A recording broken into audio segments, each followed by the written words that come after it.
सुंदरपुर नाम का एक छोटा सा गांव था। मिट्टी की खुशबू और सादगी से भरा, लेकिन अपने खाने पीने के शौकीन लोगों के लिए मशहूर। इसी गांव में रहता था रघुनाथ, जिसे सब प्यार से रघु भैया कहते थे। खुश मिजाज इंसान, हर किसी से हंसकर बातें करने वाला और जरूरत पर मदद करने वाला। रघु भैया का सबसे बड़ा परिचय था उनका मशहूर ठेला, फिश फ्राई और फिश पकौड़ा वाला। उनके बेसन का मसाला इतना अलग और लाजवाब था कि जो एक बार खा ले, बार बार आने पर मजबूर हो जाए। रोज दोपहर 3 बजे जैसे ही उनका ठेला खुलता, चौराहे पर भीड़ उमड़ पड़ती। अरे भोला, जरा संभाल के, तेल का छींटा न लग जाए, आज भीड़ ज्यादा है। हाँ भैया, लेकिन एक बात पूछूं? ये मसाले का राज बता दो ना, मुझे भी बनाना आ जाए। अरे ओए, ये मसाले का राज मैंने अपनी माँ को भी नहीं बताया, तू क्या जानेगा? भैया, आपके पकौड़े तो ऐसे लगते हैं जैसे मछली है ही नहीं, बस स्वाद का तूफान है। सही कहा यार। रघु, सच सच बता, तू ये मछली कहाँ से लाता है? कहीं समंदर से सीधा तो नहीं? अरे भाई, मैं भी बाजार से ही लाता हूँ। फर्क बस इतना है कि मैं हमेशा ताजा मछली लेता हूँ और हाँ, प्यार से पकाता हूँ, इसलिए स्वाद अपने आप आ जाता है। वाह, यही वजह है कि तुम्हारे हाथ का खाना खाकर मन खुश हो जाता है। तेल की महक पूरे चौराहे में फैल रही थी।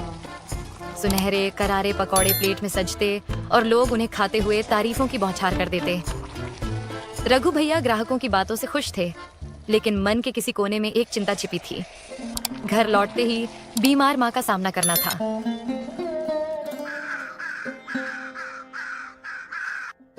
आ गए बेटा, आज देर हो गई, तबीयत भी कुछ ठीक नहीं लग रही। हाँ माँ, आज भीड़ ज्यादा थी। ये लो, तुम्हारे लिए फिश फ्राई लाया।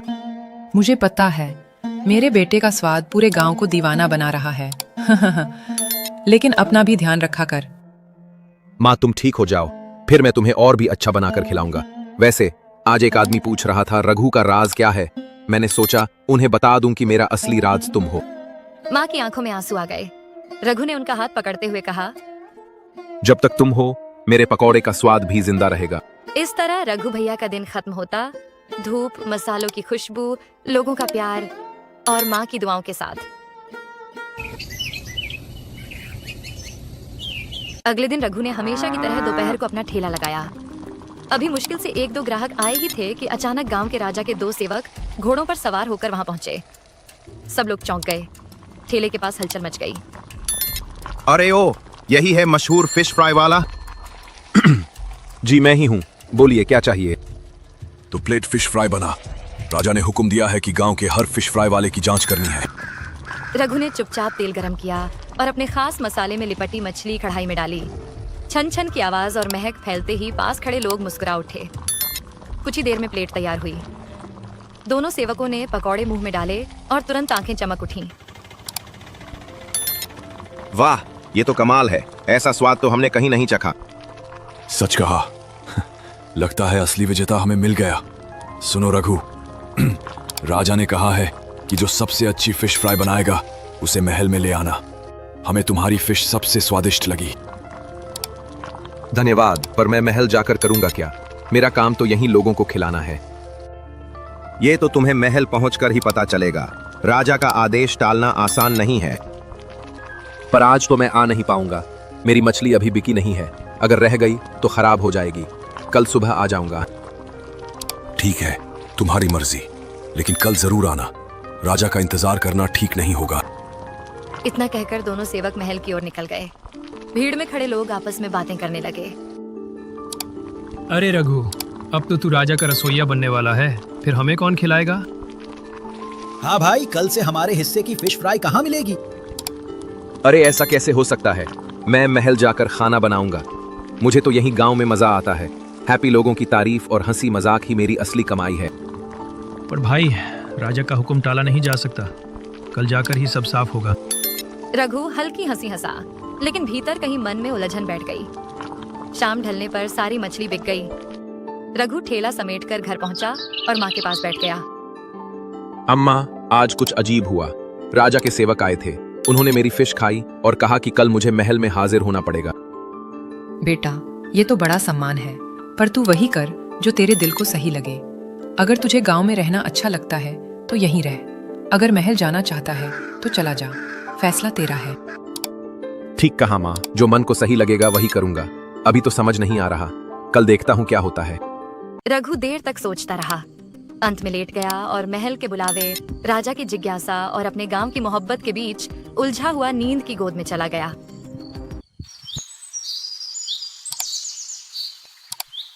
अगली सुबह रघु जल्दी उठ गया। आंखें खुली तो मन में वही सवाल, क्या मुझे राजा के पास जाना चाहिए या नहीं? वह चारपाई पर बैठा सोचने लगा। अगर मैं महल गया तो शायद राजा मुझे वहीं रख लेगा। फिर मैं कभी गांव में ठेला नहीं लगा पाऊंगा। लोगों की हंसी ठिठोली, उनका प्यार, ये सब छिन जाएगा। थोड़ी देर बाद उसने तय कर लिया, जो होगा देखा जाएगा। मैं अपने गांव से नहीं जाऊंगा। वह रोज की तरह बाजार पहुंचा, ताजी मछलियां खरीदी और दोपहर होते ही ठेला सजाकर बैठ गया। ठेला खुलते ही कल के वही 2 ग्राहक वहां आ पहुंचे। अरे रघु, तुम तो राजा के महल जाने वाले थे, फिर ये ठेला? क्या हुआ? राजा का बुलावा ठुकरा दिया क्या? हाँ भाई, मैं नहीं जाऊंगा। जो होगा देखा जाएगा। मेरा दिल कहता है कि मुझे यहीं रहकर फिश फ्राई बनानी है। इतना कहते ही राजा का एक सेवक गुस्से से वहां आ पहुंचा। रघु, हमने कल साफ कहा था कि आज तुम्हें महल पहुंचना है, फिर भी तुम यहाँ ठेला लगाए बैठे हो। सुनो भाई, जाकर राजा से कह दो मैं महल में काम नहीं कर सकता। अगर राजा को मेरे हाथ की फिश फ्राई खानी है तो यहाँ आकर खाएं, या फिर तुम रोज ले जाया करो। सेवक का चेहरा गुस्से से लाल हो गया। ये तुम्हारी बहुत बड़ी गलती है, इसका अंजाम भुगतना पड़ेगा। इतना कहकर वह महल की ओर निकल गया। लोग सहम गए, पर रघु ने लंबी सांस लेकर अपने आप को संभाला। उसी समय गांव के एक बूढ़े बाबा ठेले के पास आकर खड़े हो गए। रघु बेटा, चिंता मत कर, हमारे राजा दिल के बहुत अच्छे हैं। अगर तू सही है तो वो तेरा साथ देंगे। धन्यवाद बाबा, मैं ठेला यहीं लगाऊंगा। अब जो होगा देखा जाएगा। अच्छा, अब मुझे एक प्लेट गर्मा गर्म पकौड़े दे। रघु हंस पड़ा और तुरंत उन्हें पकौड़े परोस दिए। इसी बीच एक छोटा बच्चा ठेले पर आया। उसकी आंखों में चमक थी।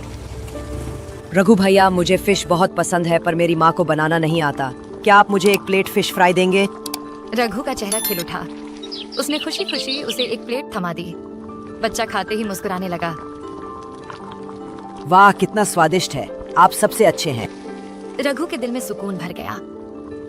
यही तो असली खुशी है, मासूम बच्चों की मुस्कान और गांव वालों का प्यार। महल में ये कहाँ मिलेगा। शाम तक सारी मछली बिक गई। रघु घर लौटा और माँ को सब बताया।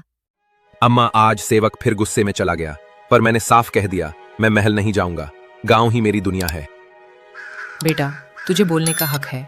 तू वही कर जो तेरे दिल को सही लगे। हमारा राजा न्यायप्रिय है, वो समझेंगे। रघु अपने कमरे में जाकर लेट गया। आंखें बंद करते हुए उसके मन में बस यही ख्याल घूम रहा था, कल क्या होगा ये तो राजा ही तय करेगा। धीरे धीरे उसकी सांसें थमी और वह गहरी नींद में चला गया। सुबह सुबह रघु हमेशा की तरह उठकर तैयार हो रहा था। तभी बाहर से आवाज आई। रघु, ओ रघु, जरा बाहर तो आ, देख कौन आया है। रघु जल्दी से बाहर निकला। बाहर का नजारा देखकर उसकी आंखें खुली की खुली रह गईं। सामने गांव के राजा खड़े थे और उनके दोनों सेवक भी साथ थे। महाराज, मुझे माफ कर दीजिए, मैंने आपका हुक्म नहीं माना। राजा हल्का सा मुस्कुराए और बोले, अरे रघु, इसमें माफी की कोई बात नहीं। मुझे तो अच्छा लगा कि हमारी प्रजा किसी दबाव में आकर काम नहीं करती। अब चल, मुझे तेरे हाथ की फिश फ्राई खिलाकर दिखा। महाराज, कृपया अंदर आ जाइए, मैं अभी बना देता हूँ। नहीं रघु, मैं तेरे घर नहीं, तेरे ठेले पर ही खाना चाहता हूँ। जहाँ तू सबको खिलाता है वहीं मुझे भी खिला। राजा और सेवक रघु के साथ उसके ठेले पर पहुंचे। गांव वाले यह देखकर चकित रह गए। रघु ने तुरंत ताजी मछली मसाले में लपेटी और कढ़ाई में डाली। तेल में छन छन की आवाज और महक फैलते ही राजा ने उत्सुकता से कहा, वाह, कितनी सुगंध आ रही है। अब तो मेरे मुंह में पानी आ रहा है। कुछ ही देर में गर्मा गर्म फिश फ्राई और पकौड़े प्लेट में सजकर राजा के सामने रखे गए। राजा ने पहला टुकड़ा खाया और आंखें चमक उठी। अरे, आज तक मैंने इतनी स्वादिष्ट फिश फ्राई नहीं खाई। तेरे हाथों में तो वाकई जादू है रघु। धन्यवाद महाराज, ये तो आपके आशीर्वाद का फल है। अब से हम हर रोज तेरे ठेले से फिश फ्राई और पकौड़े मंगवाएंगे। तू महल आने की चिंता मत कर। तू यहीं रहकर अपने गांव वालों को भी खुश रख और हमें भी। रघु के चेहरे पर खुशी की चमक थी। जल्दी घर लौटा और माँ को सारी बातें बताईं। अम्मा, आज राजा खुद आए थे और बोले कि वे रोज मेरे ठेले से ही खाना लेंगे। मैंने कहा था ना बेटा, हमारा राजा बहुत दयालु है। देख, तेरे मन की बात भी पूरी हुई। करें। सबसे पहले आप सभी को नमस्ते, प्रणाम। और हमारा ये Munger cartoon story YouTube channel पे देख रहे हैं तो चैनल को सब्सक्राइब जरूर करिएगा। अगर फेसबुक पेज पर देख रहे हैं तो पेज को फॉलो जरूर करिएगा। ये वीडियो सिर्फ इस चैनल पे आते हैं आप सभी को एंटरटेनमेंट के लिए, तो आप लोग क्या करिए, दिल से सपोर्ट जरूर करिए और लाइक जरूर करिए और कमेंट जरूर करिए और अपने दोस्तों के पास शेयर जरूर करिए। धन्यवाद। बस हंसते रहे, मुस्कुराते रहे अपने अपने लाइफ में।